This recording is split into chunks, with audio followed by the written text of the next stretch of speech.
After basketball nirvana on Wednesday, can Missouri avoid a letdown on Saturday at Arkansas?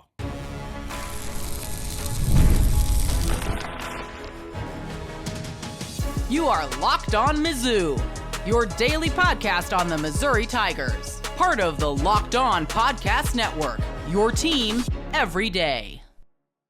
Hey, all you true sons and daughters, I'm John Miller, your Mizzou mafioso and the central scrutinizer of Missouri Tigers football and basketball.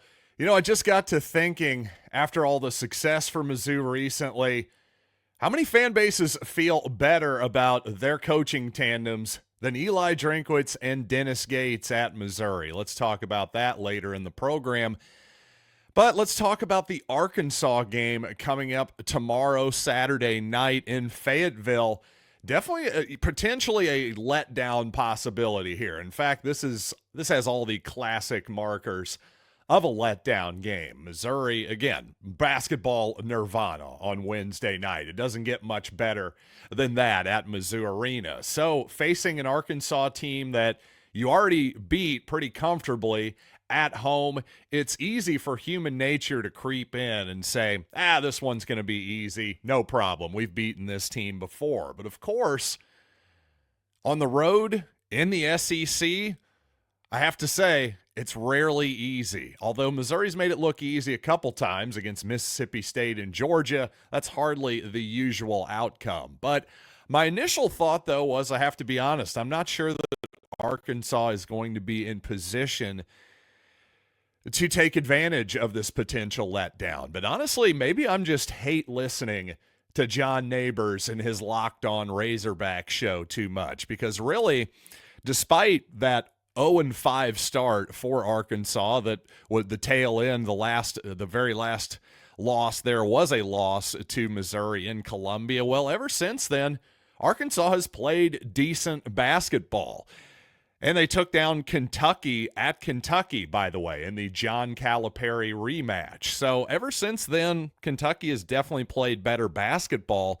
Unfortunately for the Razorbacks, they've also been in the middle. Well, really, they're still right in it. They're still right in the midst of an absolutely brutal stretch of basketball here, finishing off with Missouri, Auburn, and Texas A&M on the road before that.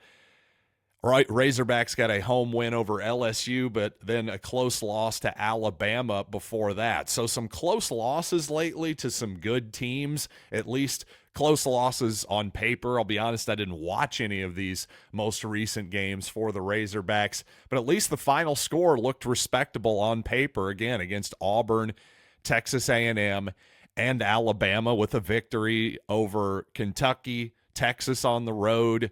Kentucky was on the road too, Georgia at home. So again, the Razorbacks are playing decent basketball, and mostly it's defensively where John Calipari and his squad are leaning at the moment.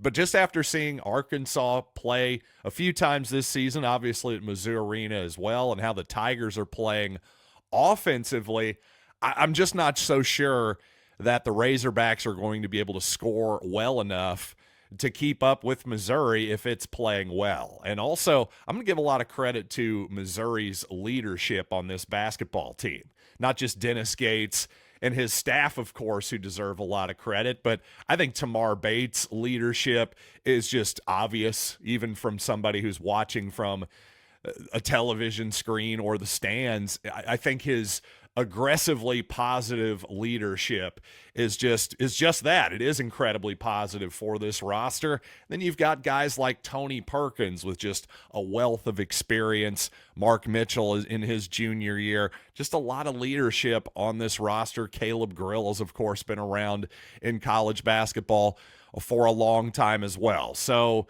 if you're going to ask me, sure, I'm worried about this game, no doubt. I'm not looking past Arkansas whatsoever. But I do think Missouri needs and wants this game a little bit more. I just think this team is together right now, whereas the Razorbacks, to Calipari and their credit, did not completely fall apart after an 0-5 start. Not at all, in fact. They're playing decent basketball. I just think Missouri right now is one of the elite teams in the country. So even though on paper this is a 2-point Missouri victory in terms of projections over at KenPom, I'm going to stick with the Tigers, and I think they'll win a little bit more comfortably than that. And on a recent episode of this program, I said that, well, basically I laid out the potential path to a number 1 seed in March Madness for Missouri. Well, whether you agree with that take or not, you wouldn't think that this would get the goat of a lot of Missouri fans, but apparently it did. I had one commenter who said, a 1 seed in March Madness, there is literally zero chance. LMAO. Well, man, the LMAO finish, that was truly devastating. I think I'm going to have to rethink doing a podcast for the rest of my life now. But seriously, why is there literally zero chance that can happen? I just don't see the zero, especially if teams ahead of Missouri start losing. Of course, as I laid out this take, I basically said Missouri's going to have to run the table. In fact, I did say they're going to have to run the table in the regular season, plus with a double bye in the SEC, win a couple games, get to the SEC tournament finals. Hey, if that scenario unfolds and Missouri does not get a number 1 seed, then by all means, come back to my mentions and dunk on me. But until then, I don't even know what you could possibly be upset about at this point. Fortunately, listener Tom has a much more rational take, saying, the math says a number 1 seed is unlikely. Agreed, by the way. But the way Missouri is playing says that they are a threat to beat anyone, home or away. In my opinion, the difference between being a 1 or a 2 or even a 3 seed might not matter too much. They really are just that good. And I totally agree with that. And we've seen it so many times when the actual March Madness brackets come out that sometimes being a 2 is actually worse than being a 3 seed, for example, if, in fact, you don't like your matchups. Sometimes there are just, there are teams that are just better than their seeds, at least perceived to be so. I mean, there's a lot of assumptions, obviously, happening in all of this type of analysis. But especially with the benefit of hindsight, I think Tom makes a fine point. I think is really, if you're Missouri, obviously the goal is just to keep winning, get as high of a seed as you possibly can. But the difference between a 1 and a 2 historically, or even a 2 and a 3, isn't that gigantic. But indeed, the teams that win the national championship, or most of the time the lion's share of your Final Four participants, do come from those top 3 seeds.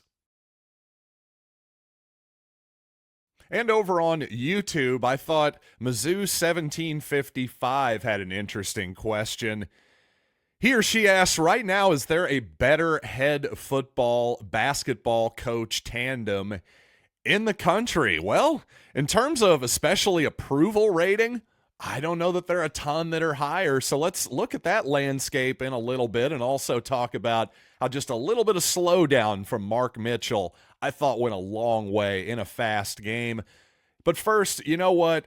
Mizzou fans, the future of college sports is here, and it is transparent. Before the Roy app, NIL negotiations often happened under the table, and fans didn't have a clear way to directly support the athletes they love. Well, now with Roy, you get to be a part of the change and support Mizzou athletes in the most transparent way possible.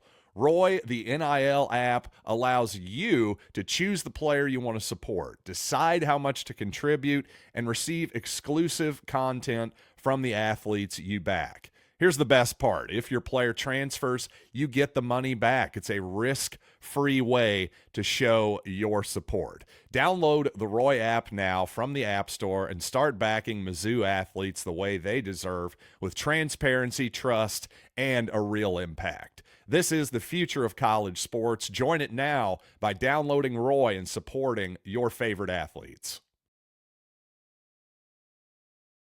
So, of course, we sports fans can be incredibly fickle, and those of us who loved Dennis Gates right now, well, some of us maybe didn't love him quite as much this time last year, and understandably so. But at the moment, Eli Drinkwitz, Dennis Gates, couldn't be a much better approval rating, especially collectively between the two. So again, the question was from Mizzou 1755, do they have the highest approval rating in the country? Who has a better tandem? Well, my first instinct was Oregon, right? Got to be Dan Lanning and Dana Altman. Dan and Dana. What a great combination that is of names. But I just think, obviously, Oregon had a disappointing finish to its season, its lone loss of the season to Ohio State, but things are going great in football country. Dana Altman, been one of the best coaches in college basketball for a long time. Oregon having another solid season.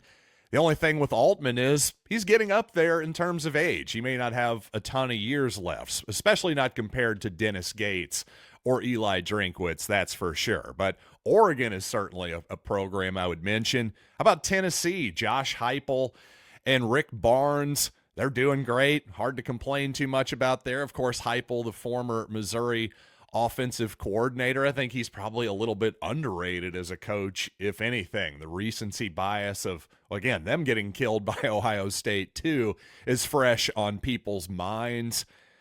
Hey, how about the Arizona Wildcats? Hey, Desiree Reed-Francois, how's it going? You've probably got not a lot to do right now in terms of hiring major coaches. Arizona's football program is doing better than it's done maybe ever at the moment. The basketball program is top 15, top 20, right where you want it to be. How about the Illinois Fighting Illini, as much as it hurts me to say it, with Brad Underwood and Brett Bielema coming off a strong season on the football field for the Illini, one of their strongest in many, many years. And you know who is not on this list? Thankfully, the Kansas Jayhawks. Not with how they're playing basketball right now. And neither is North Carolina, by the way. Bill Belichick, hey, 2 thumbs up there. You're interested if you're a Heels fan there.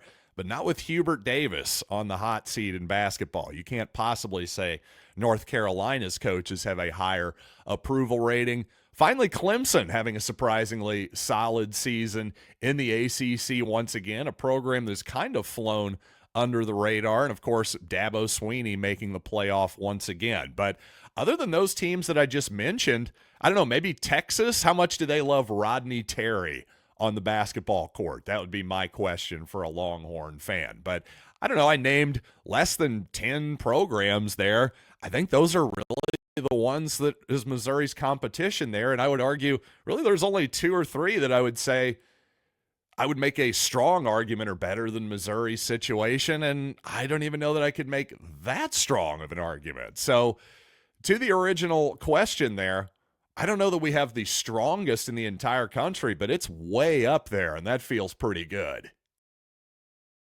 And with all that positivity, listener Scott says, not trying to be a Debbie Downer here, but let's not forget Mizzou gave up 98 points defensively.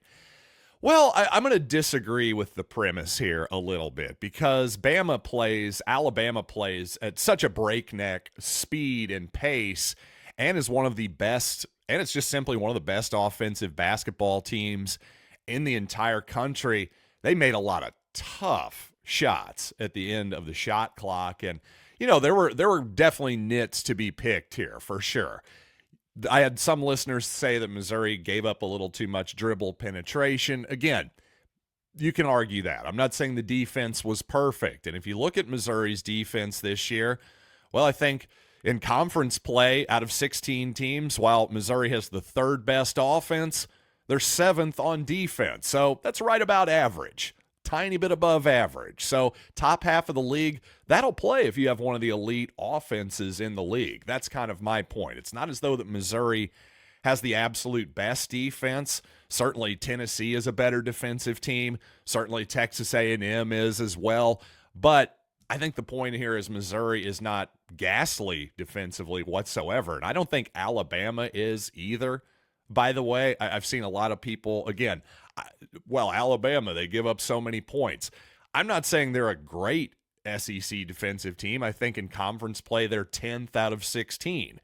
But I just think that the pace at which Alabama plays, of course, inflates the possessions, inflates the points, makes their offense look better, makes their defense a little bit worse than in all actuality. I mean, again, The way to actually look at this is what are you giving up per possession, not how long can I hold the ball. I don't really, I think sometimes some fans tend to confuse those two distinctions.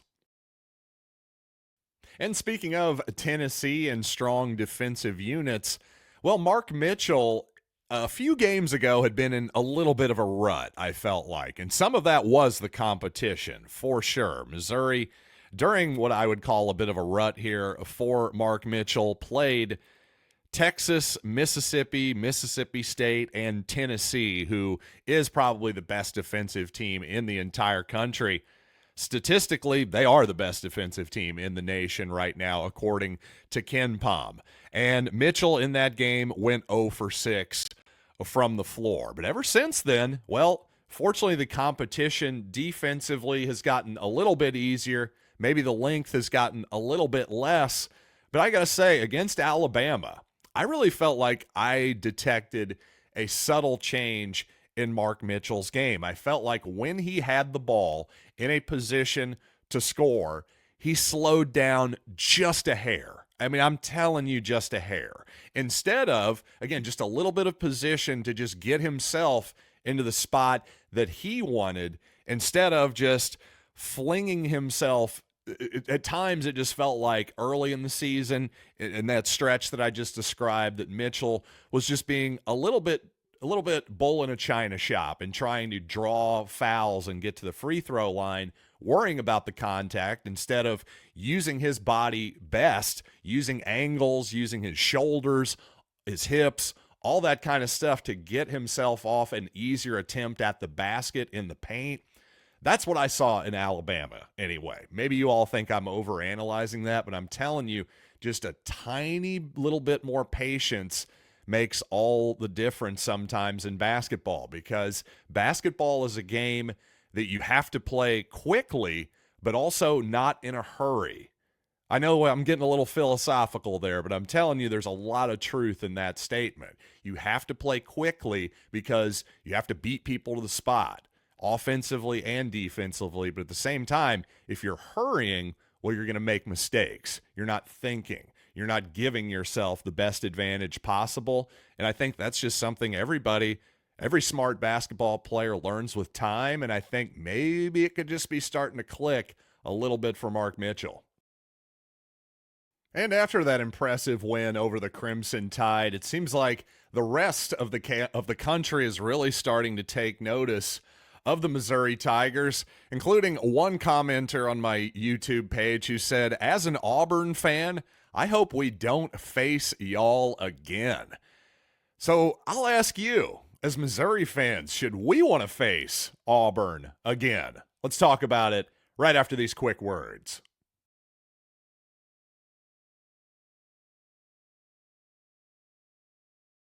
So would I, as a Missouri fan, like to face Auburn again on the basketball court this season? Well, I'd say yes and no. Yes, I would like to see Auburn again in the SEC tournament, but not March Madness. And here's why. It's pretty obvious. Just as a basketball fan, as a Missouri fan, I would just like to see the Tigers get another shot at Auburn. I think that would be a great, entertaining basketball game down in Nashville. That would be a gift to all of us as college basketball fans. And, well, if Missouri won it, that would be basically all upside for the Tigers. Another chance at a potential big-time resume enhancer at the last second. Hey, if you're going to get a 1 seed potentially, as unlikely as that might be or seem at the moment, that would sure go a long way toward making it happen, at least in theory. But in March Madness, you know what? I'll be honest. You got to win 6 games in a row, potentially 4 games, obviously, in a row to get the elusive Final Four for Missouri.